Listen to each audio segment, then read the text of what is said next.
Hey guys, this is Morgan Cerise back with another video. In my last video, I told you guys that I was working on an artist website, and that website has been completed for, I want to say 2 months. I've just kind of been not on YouTube lately, but it has been completed. My website address is morgancerise.com, so if you want to check it out, I'll leave a link below. I have original artwork and prints on the website for sale as well. I'm very sorry for the hiatus I took from YouTube, but I've just really been practicing traditional art a lot lately, and that leads me to make this video: traditional art versus digital art. I'm going to start with what that is. Traditional art is basically the art that most people in this world are probably familiar with. It's pencil on paper or paint on canvas. It's anything that's physical, you can touch it. It was made like on the actual surface that you can touch using actual materials. Digital art is anything that was made like on a computer or on some kind of software, tablet. There's lots of digital tools that you can use nowadays to make art. So I'm going to do the pros and cons of traditional art and the pros and cons of digital art. So I'll start with traditional art since it's been around much longer. The first pro that I have listed here for traditional art is the feeling of pencil on paper or brush on canvas. And it's something that you can't really get when you're drawing on a tablet or on your computer. It's just that feeling of the texture of the paper and the texture of the pencil on paper. And just the sound of you producing this art. For some artists, is really relaxing, and that might be the only thing that makes them prefer traditional art over digital art. The next pro that I have for traditional art is that the original art that you create has more value in comparison to something that you created digitally.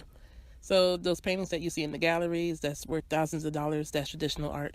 When an artist is trying to price original art, they take into account like the materials that they've used and the amount of time that it took for them to create it. But really, what gives it the value is that people want to have that art hanging up in their home, or like collectors want to have it. And so it's something that is going to be a lot more expensive because of the demand, at least in comparison to if you created something digitally and you have to print it out or get a professional print of it made. That's not going to cost as much as the original one-of-a-kind piece. Another pro for traditional art that I thought of was you can still create your drawings during a power outage. So here in Florida, we just went through Hurricane Irma, and even though my power was out for a few days, I was still able to sketch in my sketchbook or work on a painting because the power outage has absolutely no effect on my ability to create something. But I could not work on my computer. I could not do anything digitally because I didn't have any electricity or power to power these devices. The next pro that I have for traditional art is that people tend to take it more seriously compared to digital art. So there's a myth that digital art is not real art, and only real art is something that you've created on canvas or on paper or something that you can touch, which is totally not true. But for some reason, people still tend to take traditional art more seriously. There is a community just for traditional art. You might have heard the term fine artists or fine art, and that's what they're referring to, traditional art. So now I'm going to get into some of the cons of traditional art. The first con that I feel deeply in my heart right now is the storage of both the art and the supplies. So when you're working on canvas or you're working on a lot of paintings, that can really take up space. And the supplies for it can also take up space. I basically had to rethink my entire room based on how I'm going to store all this art that I'm making, which is also part of the reason why I haven't been doing anything that's too large, because where am I going to put that? And as for the supplies, it depends on how many mediums you work with. I tend to dabble in everything. So I have acrylic paints, oil paints, watercolors, colored pencils, markers. I have everything just in my room. And I recently had to kind of sort through everything and figure out how I want to organize my art workstation and to keep it looking neat, but also having a place to put my supplies. This brings me to the next con of traditional art, is that things can get messy very easily. So aside from the storage issue with your supplies, while you're actually using them, you can get paint on your desk, you can get paint everywhere, honestly, on your clothes, on your face. Things happen, mistakes happen. You can accidentally knock over your cup of paint water, and now you're spending the next 15-20 minutes trying to clean that up. If you work in ink, for example, you can accidentally spill the bottle all over your piece, and well, it's very messy, which also brings me to the next con of traditional art, is that when it's messed up, it's just messed up. There's really nothing you can do about it. You just have to throw it away and start over or do something else. Within that same bubble, revising work can also take forever. So, for example, if you draw something, and let's say you drew this person's eye like too big or too small, you have to erase it and draw it over again. There's no trick that's going to make it look good. You just have to erase it and draw it again. And if it can't be erased, then, well, you're screwed, honestly. The next con that I have for traditional art is that scanning your work can really be a pain. So if you work large and you only have a scanner that can scan up to like 8.5 by 11 paper, you're going to have to take that art to get it scanned professionally. And for a lot of people, this is a con that stops them from working too large or larger than what their scanner can hold. So now I'm going to get into the pros and cons of digital art. So the first pro that I have for digital art is that it's very forgiving. So like I said, with traditional art, if you make a mistake, sometimes you're just screwed. You have to start over.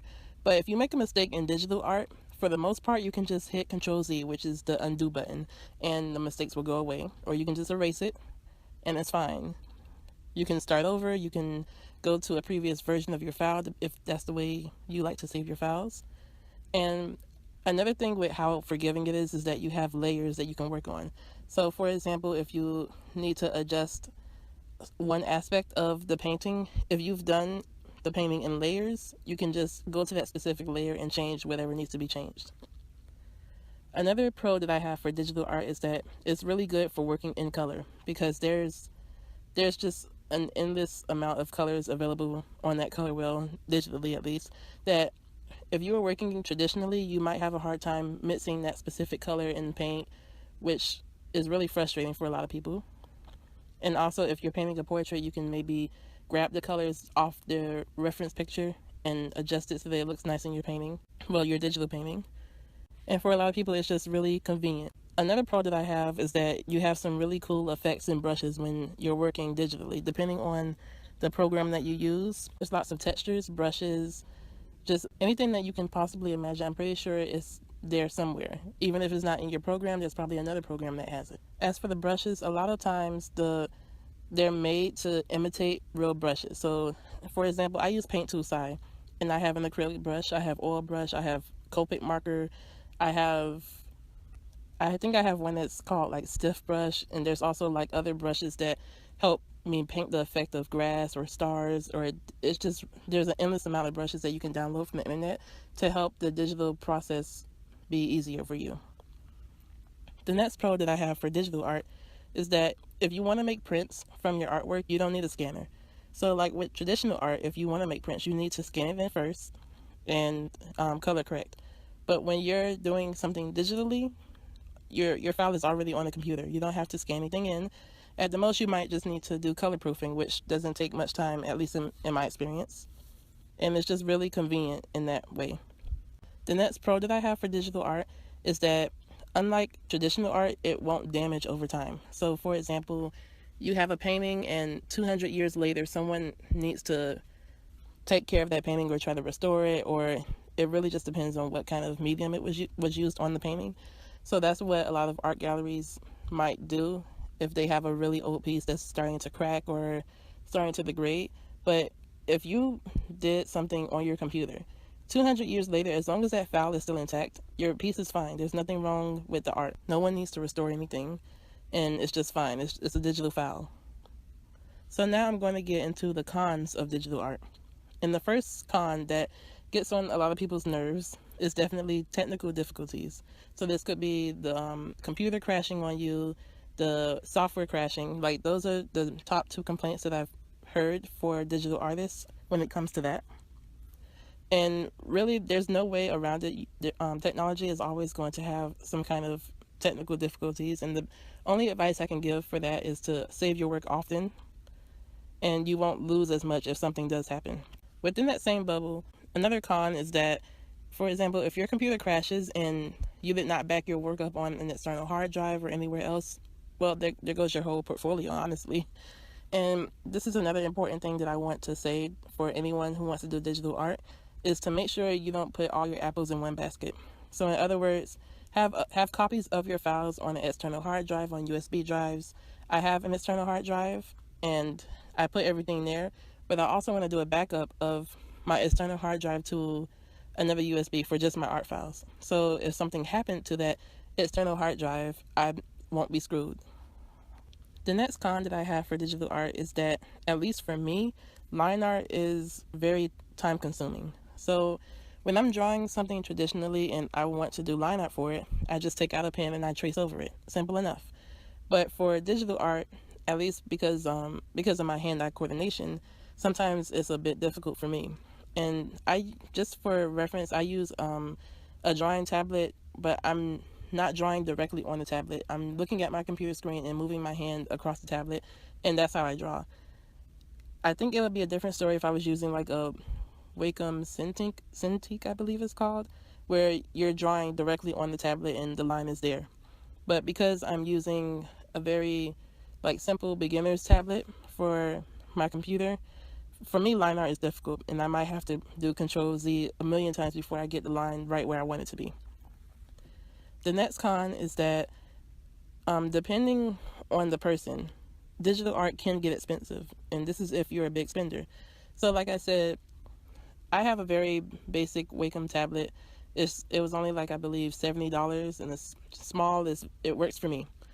And there are tablets for drawing that are worth thousands of dollars. It really just depends on what you want out of the tablet. This point also brings me back to traditional art. Whether it's cheap or expensive really depends on the person. Traditional art can get expensive if you like to work on canvas and gesso board and expensive materials. Paint can get expensive and supplies can get expensive. But it can also be cheap if you're only interested in doing it as a hobby. You may not need to get the best quality paint, or you may not need to get the best paper to draw on. Same thing with digital art. You may not need to get the best tablet. You might just be a hobbyist and you want to get the very basic tablet. And another thing that didn't really fit for pro or con for either categories is portability. So for traditional art, portability really depends on the artist. So some people feel that traditional art is more portable than digital art because, yes, you can take your sketchbook anywhere. But what if you're someone who doesn't work in a sketchbook? What if you're a painter and you like to paint large? Then if you're that kind of painter, then traditional art is not very portable for you. And for digital art can be portable if you have a tablet that you just draw on and you don't need to connect it to a computer to draw on it. For me, digital art is not portable because I need to have my drawing tablet, my laptop, all of my plugs, and everything that goes along with it, which is still more portable than taking a whole bunch of paint and a large canvas somewhere. But for me, it's not very convenient, so I don't really take my laptop and drawing tablet out somewhere to draw. I tend to just do it at home. For me, I do carry a sketchbook with me at all times. So in my case, traditional art would be more portable for me because of the sketchbook. Overall, the portability just depends on the type of artist that you are. And that's pretty much it for the pros and cons that I have for traditional art and digital art. I did want to end the video by saying that no matter which form of art that you do, one is not better than the other. Both are equal.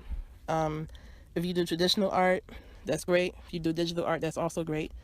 And for anyone who believes that digital art is not real art, I just want to say that the computer does not do all the work. There are many traditional artists who venture into digital art and they take the skills that they've learned to create digital art. At the end of the day, both artists are staring at a blank canvas or a blank screen and they're creating something from nothing. Traditional artists may work in paper, pencil, paint, whatever supply it is that they use, and digital artists work with pixels. At the end of the day, everything on your screen is a pixel. So that's what digital artists work with. Thank you so much for watching, and if you like this video, be sure to like and subscribe, and I'll be back soon. I would love to make more of these videos, and I promise I'm going to get back on YouTube and make more content for you guys. Thank you for watching. Bye.